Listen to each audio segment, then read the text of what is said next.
La relation entre la princesse Diana et Sophie Rhys-Jones, future duchesse d'Édimbourg, est un sujet qui suscite encore aujourd'hui de nombreuses spéculations et fascine les observateurs de la monarchie britannique. Bien qu'elle ait partagé un destin commun au sein de la famille royale, leur rapport mutuel était empreint de nuances et de subtilités, oscillant entre admiration, rivalité et incompréhension. Diana, icône populaire et figure médiatique incontournable, incarnait une royauté moderne et émotive, tandis que Sophie, issue d'un milieu plus discret et habitué à l'univers des relations publiques, affichait une approche plus mesurée et stratégique. Ces différences fondamentales de personnalité et de positionnement public ont contribué à façonner une dynamique relationnelle à la fois intrigante et parfois ambivalente entre les deux femmes. Lorsque Sophie Rhys-Jones commence à fréquenter le prince Édouard dans les années 1990, Diana est déjà une figure incontournable de la monarchie britannique, bien que séparée du prince Charles. Leur première rencontre aurait eu lieu lors d'un événement royal prestigieux, où le faste et l'étiquette imposaient une certaine retenue. Fidèle à son image bienveillante, Diana aurait accueilli Sophie avec un sourire chaleureux et quelques mots d'encouragement, tout en l'observant avec une curiosité teintée de prudence. Certains témoins rapportent que, derrière son apparente courtoisie, la princesse de Galles ne pouvait s'empêcher de jauger cette nouvelle venue, s'interrogeant sur ses véritables intentions et sur la manière dont elle s'intégrerait au sein de cette institution rigide et scrutée par les médias. Pour certains, ce fut un échange empreint de respect mutuel, tandis que d'autres y ont vu les premiers frissons d'une rivalité naissante. Dès le début de sa relation avec le prince Édouard, Sophie Rhys-Jones a été comparée à Diana. Les médias britanniques n'ont pas tardé à souligner leur ressemblance physique, une élégance naturelle, une blondeur délicate et une certaine grâce dans leur manière de se comporter en public. Le moindre de ces gestes était scruté, analysé, disséqué par la presse à la recherche de similitudes troublantes avec la princesse de Galles. Cette comparaison, bien que flatteuse en apparence, aurait agacé Diana, qui craignait qu'on tente de lui trouver une remplaçante. Elle voyait d'un œil inquiet cette nouvelle figure féminine s'attirer les faveurs des médias et du public, alimentant ainsi une certaine méfiance quant aux véritables intentions de Sophie et à la manière dont elle évoluerait au sein de la famille royale.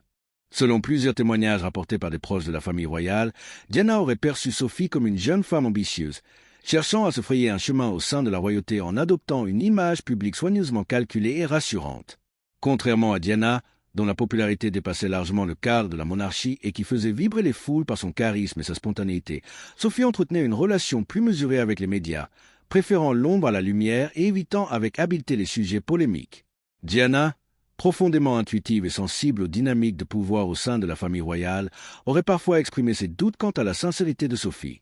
Son passé dans les relations publiques, un domaine où l'art de maîtriser son image est une seconde nature, ne faisait qu'amplifier ses réserves.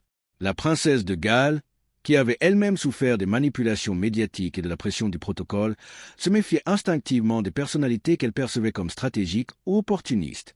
Certains de ses proches rapportent qu'elle observait avec attention les gestes et attitudes de Sophie, s'interrogeant sur les véritables motivations de cette femme au sourire énigmatique et à la discrétion savamment dosée. Malgré ces tensions, aucun conflit ouvert entre Diana et Sophie n'a été rapporté, témoignant d'une relation marquée par la prudence plutôt que par l'affrontement. Avec le temps, la princesse de Galles aurait progressivement reconnu en Sophie des qualités notables, notamment son sérieux et sa discrétion, ainsi que son engagement sincère auprès d'associations caritatives. Sophie, bien que plus effacée médiatiquement, partageait avec Diana un sens aigu du devoir et une volonté d'utiliser sa position pour venir en aide aux plus vulnérables. Après la mort tragique de Diana en 1997, Sophie a adopté une approche similaire en s'impliquant activement dans des œuvres de bienfaisance, apportant son soutien à des causes variées telles que la prévention de la cécité dans les pays en développement et l'accompagnement des jeunes défavorisés. Cette implication assidue, bien que plus discrète que celle de Diana, lui a valu non seulement le respect du public, mais aussi une reconnaissance croissante au sein de la famille royale, qui voyait en elle une figure fiable et engagée, éloignée des scandales et des controverses médiatiques. Aujourd'hui, Sophie, duchesse d'Édimbourg, est souvent considérée comme l'un des membres les plus dévoués et respectés de la famille royale. Son parcours, bien que différent de celui de Diana, témoigne d'un engagement sincère envers les causes humanitaires. Contrairement à la princesse de Galles, dont l'aura médiatique transcendait les frontières et galvanisait les foules, Sophie a construit son rôle au sein de la monarchie avec une approche plus discrète et pragmatique. Sa présence constante auprès d'organisations caritatives, notamment dans le domaine de la prévention de la cécité et du soutien aux victimes de violences sexuelles en zone de conflit, illustre une implication de terrain qui lui a valu l'admiration des observateurs royaux. Si leur relation reste entourée de mystères et de spéculations, il est indéniable que ces deux femmes ont marqué l'histoire de la monarchie britannique chacune à leur manière, l'une par sa flamboyance et son impact mondial, l'autre par sa résilience et son travail de l'ombre, mais tout aussi essentiel. La tension entre la princesse Diana et Sophie n'était pas simplement un affrontement de personnalités, mais bien une collision d'identités façonnées par deux parcours très différents. L'ascension fulgurante de Diana et sa lutte sous l'attention incessante du public contrastaient nettement avec l'entrée mesurée et professionnelle de Sophie dans la vie royale. Là où Diana captivait le monde par sa spontanéité et son charisme incandescent, Sophie choisissait une approche plus discrète, évitant les projecteurs tout en consolidant son influence en coulisses. Diana, constamment traquée par les médias, voyait son moindre faux pas amplifié et disséqué, une pression que Sophie a su gérer avec une maîtrise plus calculée, se préservant ainsi de nombreux scandales. Mais cette réserve a également nourri des interrogations. Était-elle simplement plus prudente ou cherchait-elle à éviter les comparaisons avec la princesse de Galles? Les médias, friands de drames et de rivalité, ont souvent tenté d'opposer ces deux figures féminines, alors que dans la réalité, elles naviguaient différemment dans un même monde impitoyable. Leurs échanges, parfois empreints de méfiance et d'une prudence diplomatique, témoignaient de leur vision contrastée de la royauté. Si Diana croyait en une monarchie plus proche du peuple, ouverte et vulnérable, Sophie incarnait une continuité plus traditionnelle et conforme aux attentes de l'institution. Pourtant, derrière ces différences, elles partageaient un point commun fondamental, un engagement profond pour les causes caritatives. Diana par son activisme retentissant, n'hésitant pas à bouleverser les conventions, et Sophie par son travail méticuleux, souvent dans l'ombre, mais tout aussi efficace. Ainsi, cette rivalité, plus subtile que médiatiquement décrite, illustre les dilemmes auxquels sont confrontés les membres féminins de la famille royale.